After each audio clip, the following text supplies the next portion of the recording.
Welcome back to the YouTube channel, Malawi Cameras. Breaking news. Mr. Okay, antambira manene ulike jimfuna. Okay? Mr. Kajimfuna. Amene zinake ndi Riza Pahlavi. Babu ake mtu anali King. Irani kuja King. So mene kuna benga tizoma ti kusankha chani hayi. King. So ane anatolaja mu 1979 kuti pakana kubwere kuirani kuti kwambe masibwera zisankho masankha president komanso kuli kusali kukulu ulamuliro wa supreme leader. So amene mu 1979 anathamangitsa kuchotsa mapando. So amene mwana wakeyu yeye anali King Shah. So mwana wakeyu dzina lake ndi Riza Pahlavi. So mkulu amene wakhanthuku ku America zaka zambiri ndi bambo ake analamulira kuirani ku zaka 33. So atathawa ku America anakhala ujako sanapita sukirana. I think iye pena ankapita ku America ndi zaka 13. So tinakamba kunkhani yakhuzana ndi mkulu amene Riza Pahlavi. Komano panopanso pano pali nkhani nokuti mkuluyu lero anali atafika ku Berlin. I think amakapanga some program takeso fa iye campaign yake ndi imodzi. Iye amenena kuti tiyeni ndithu kuirani kuja tichose tiphwasule iyeyo akuti apiteko tsopano akalamulire ku dziko la Iran. We already know kuti nzoti mindset kama tikaganizidwe koganiza kuona nzoti patriotism amene kukonda dziko, right? Kukonda dziko komanso kulifera dziko zimene zisikuti zili mwa atsogoleri okha aku Iran. Timvane pano zimene zilinso even mwa anthu wamba manifestation zinakhazikika, amadziwa kuipa kwa amaphunzitsana kuipa kwa ma-Americans akatenga dziko. Amadziwa kuti pabiji amabweretsa kungopatula chisokonezo, amabweretsa democracy komano pabiji mampanga chanzeru. And through the history taona kale mu history maiko osiyanasiyana palibe chanzeru chimene ma-Americans anabweretsa. After akabwera kupanga nkhondo mu dziko asamasiya kumapita kuononga. You understand? My examples ali mbili. Check ku Libya, ku Syria, check ku Afghanistan, ku Iraq. Chimachitika njani? Iwo bwera aba kumafuta, that's all. Aba golide ndi kumavaya.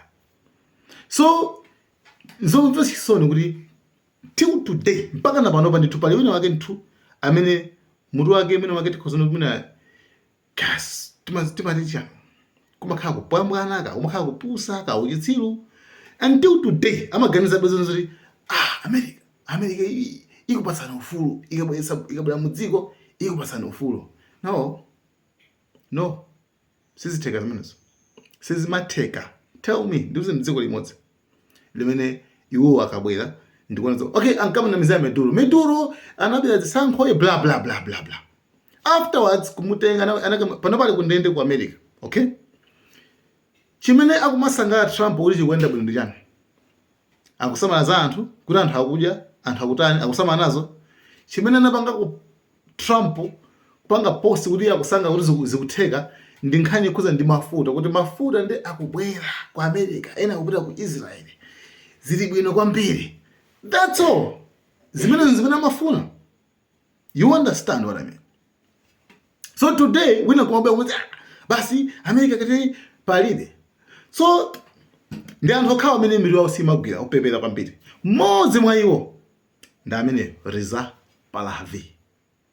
Kachimphuno amene nditu mutu wake sumagwiraso. Iyeyu ndi anachita kunena kuti ineyo ndikapita kuyani kuti ndikatenga ucheni ndakuti ineyo nzachitopanga zasangasa America. Nzapanga zasangasa America tipazakhala madilo ambiri, nzapasa ndu mafuta azangotenga golide. You see? Ndi pazapanga ubani ndi Israeli kwambiri. Mpafuna kuwaonetsa kuti iyeyo ndithu azakhala ndi munthu woti puppet, azakhala chidole chawo mpaka nthu kumapita ku Israeli kucha kumakhala ngati kuvala basi machikane. You understand? Kugulitsa dziko la Iran kuligulitsa manja mwa adani. anzawo kufera dziko lomwe iye kumakagulitsa. Koma sakudziwa chinthu chimodzi, right? Chifukwa nayenso ali brainwashed, nayenso futi samaganiza bwino minenso ma movies, mafilimu ndamene anampundulaso amaonera kwambiri mafilimu pamene anali ku America.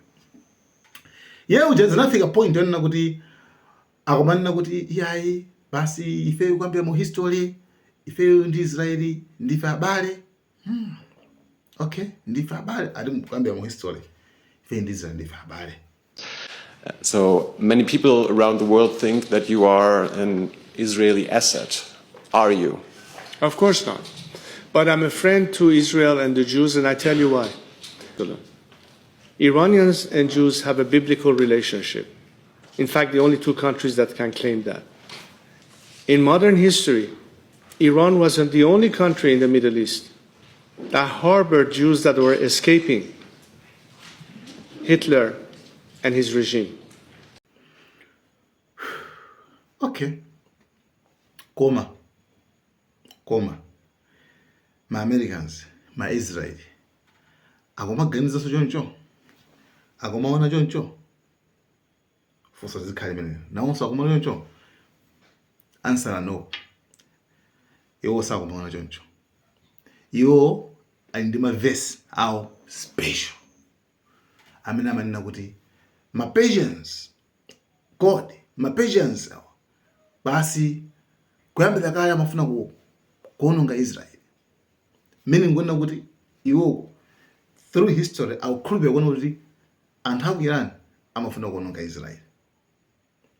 You understand? Let us pray. Father, you tell us in the book of Esther that the Persians, the Iranians, were wanting to kill every Jew, woman, child, and do it all in one day. But you raised up Esther to save the Jewish people. Father, we thank you. Today, the Iranians, the wicked regime of this government, wants to kill every Jew and destroy them with an atomic fire. But you have raised up President Trump. You've raised him up for such a time as this. And Father, we pray that you'll give him victory. Father, we pray for our military that you'd watch over, protect them. Father, we pray for the people of Iran who want freedom to be set free from these Islamic lunatics. And Father, we thank you and we praise you. So iweyo ndi munthu amene dziko lako likuphulisidwa, anthu ako akuphedwa, zinthu ma infrastructure zambi akuonongedwa, ana kuphedwa, iye alibe nazo ntchito. Right? Alibe nazo ntchito. Koma chochitika chake chonena kuti iye bwera afuna akhale president. Afuna asangalatse achina Netanyahu, afuna asangalatse achina Trump.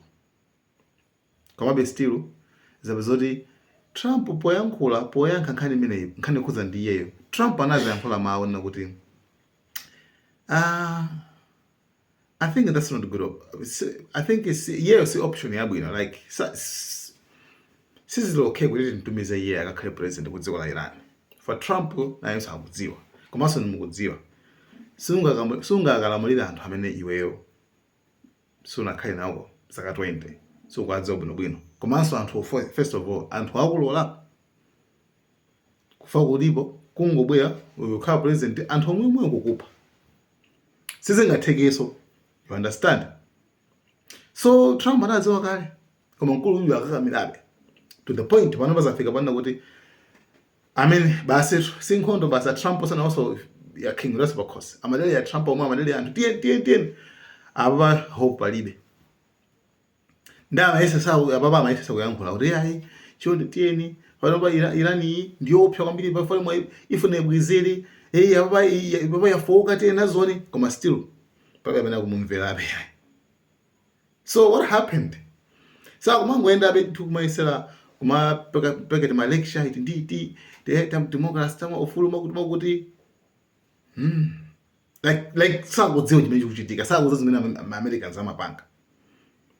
Ndatafika ku Benin basi ena mwanthu ozindikira bwino amene akunyasidwa ndi zimene a Trump, chifukwa izi even anthu aku America zikuwanyasa kwambiri, ena aku Israel zikuwanyasa kwambiri, ambiri aku America zikuwanyasa kuti why anthu akuphedwa popanda chifukwa chenicheni, popanda chifukwa chenicheni.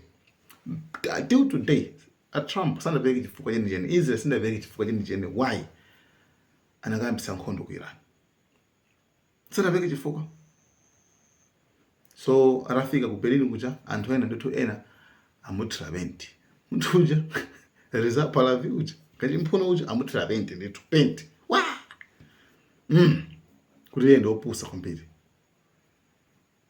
Iwe dziko lako pa anthu angapa amene even muzane anthu ena kuti aku Iran pano pa samba okay poyamba ama bakila kononzo kuti basi America ipite chanchani ikasinthe boma, koma panopa ndi zimene America ndi Israel aonetsa ku Iran pongo phulisa zinthu mwachisawawa onse aganiza kuti no awasangatipatse ufulu awasangatipatse ufulu,